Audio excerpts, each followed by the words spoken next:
Greetings viewers, and thanks for joining me in Oswald outside today. Wanted to go over a little bit of everything I've been going over on my show here lately. If you don't watch my show regularly, this might not make a lot of sense. But if you don't watch my show regularly, why not? You probably should. First thing, the Tundra, I've gotten it back. I have gone about 2,200 miles in it. I've towed the third gen for a couple hundred miles now. Just unstrapped it back from wheeling yesterday. A great time indeed with my son and one of my friends. We had a blast. I have seen a few videos on the internet about people saying that they tow with the early first gen Tundras and that it's a struggle and it's miserable and that they don't think it tows very well. And my neighbor's out shooting today, so we'll get to hear a little bit of that.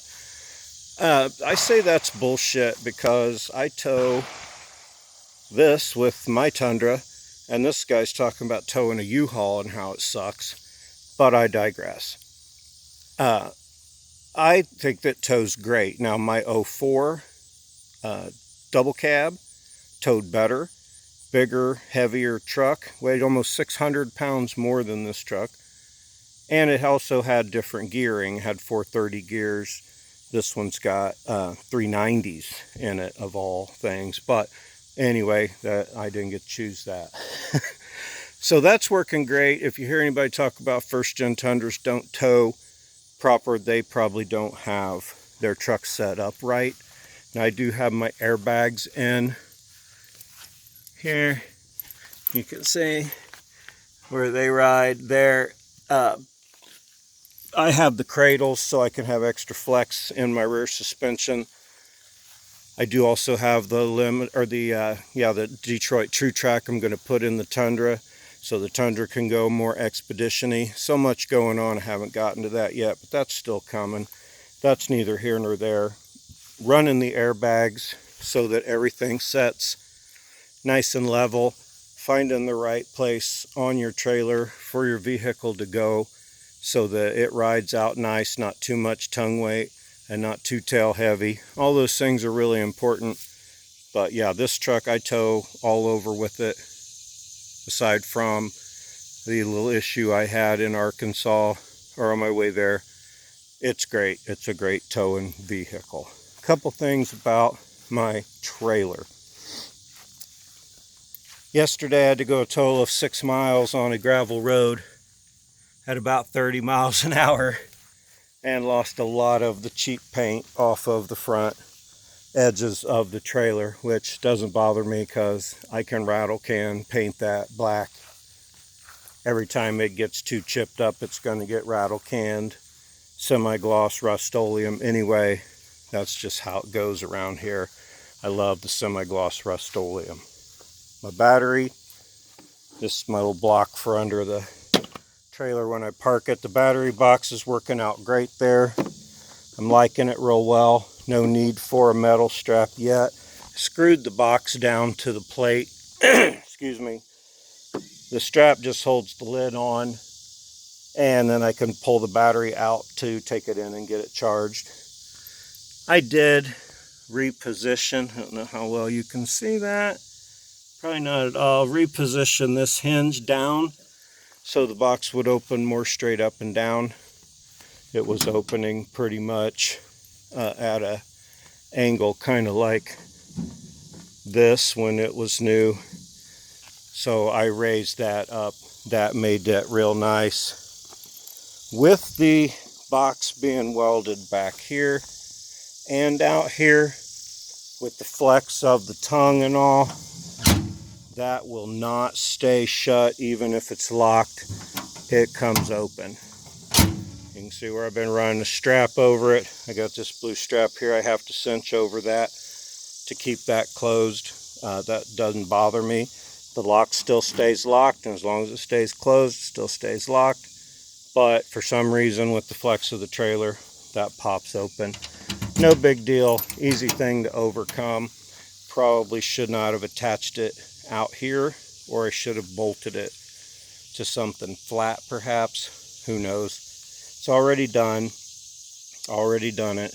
so I'm not going to change it. On to, let's see, what else? Oh, I really like these right here. Those work great. They look good on there, and they're really robust.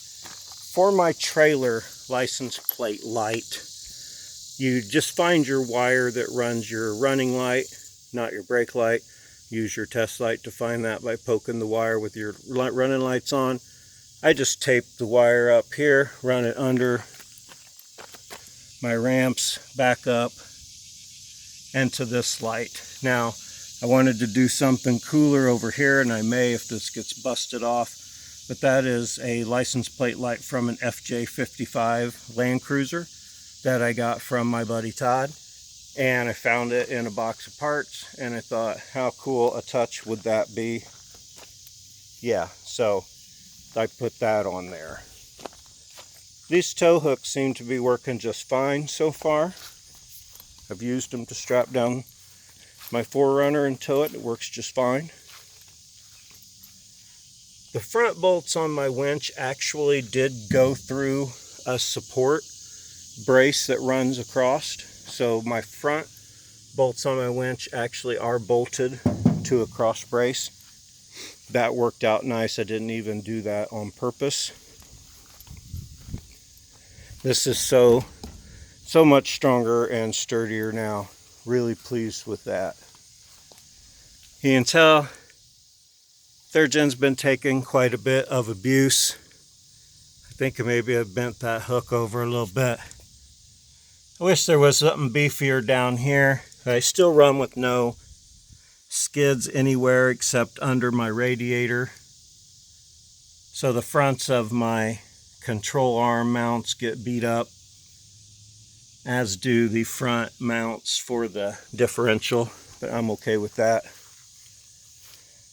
I got a hunk of wood jammed in here so far, it's actually making this tire leak. Rips, breaks, and tears. Can you see that? Little tiny tear right there. That's the only tear. Oh, it's locked. And the door rubs right here now. I think this took a pretty severe hit underneath and pushed that up on this side. The armor is working freaking wonderfully. You can tell all the rock scrapes and scratches on it, how it's doing its job. It's really tough. It's holding up well. Those things sometimes will catch on rocks and pivot me around. You can see they've been smashed up there. Maybe not the best idea there. These seem to be working really well for not catching and for support, as well as my angle iron. I welded on the back there. I don't know how I managed to get pea gravel in my bead back here, but that tire doesn't seem to be losing any air, so that's fine, but also funny. This corners of my hatch have been struck by the bumper as it flexes up, but it's kinked the body just slightly. My hatch has been hit so many times. My wife and I got my son a Stinger for his 1st gen 4runner first birthday, and that's where I backed into it with my hatch. My hatch, I think I backed into something with my hatch about 5 times yesterday, and my window won't go down anymore.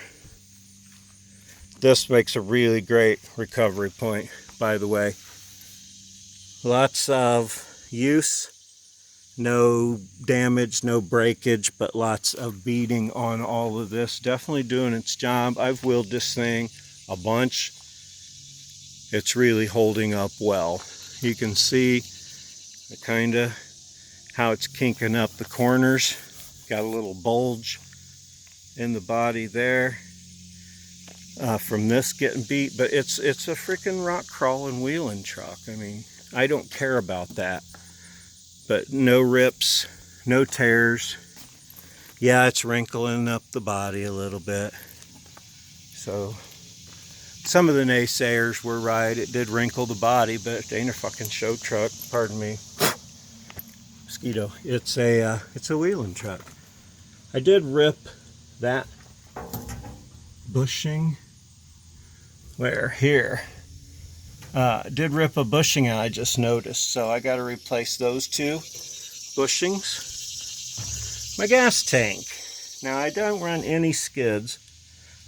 My gas tank, you can see, is probably about 6 gallons lighter than it used to be. But that's okay. Maybe I should run a skid on my gas tank because I beat the crap out of that gas tank. Sliders though, doing great. Armor, doing great. Still no skids under my transmission pan, no damage. No skids under my rack, no damage. Those 2 wires hanging down are for my 4-wheel drive indicator light that I ripped out.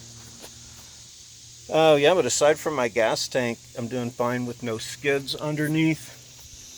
Still basically stock 3rd gen. The only aftermarket parts, I mean obviously wheels. The suspension is all stock except for Bilsteins, so only struts.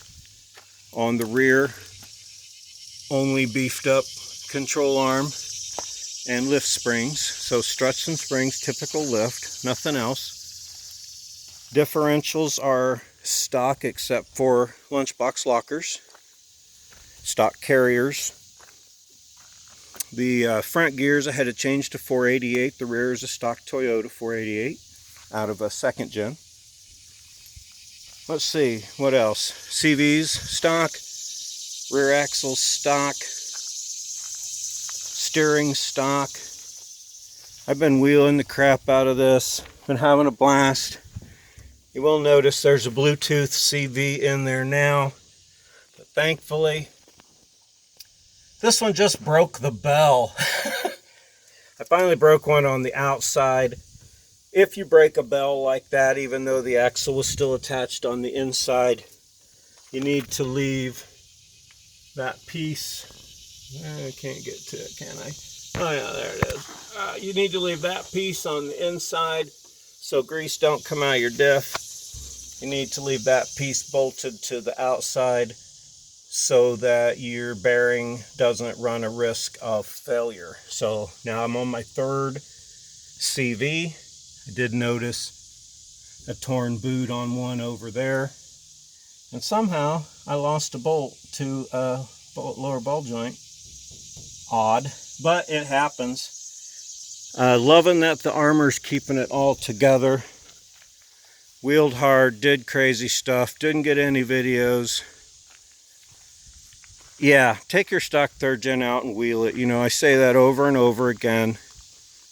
If you want to wheel it really hard, lock it and put it on 35s and beef it up. But if you don't, it still rides down the road like a 3rd gen 4runner. And when you're behind the wheel, you don't know it looks like this on the outside. I highly encourage it. That's about all I got to say. I guess I wanted to just do some follow-up on some things I had talked about. Hopefully this video doesn't bore everyone to tears, but I felt like it was necessary to share. Go out and wheel, have some fun, wrench on your stuff, modify, make your own things. Yeah, there you go. That's the point. Now like if you like this, subscribe if you want to see more, or watch my other videos first so you know kind of what's going on instead of just like this video, I guess. But anyway, I appreciate you tuning in. Have a great day.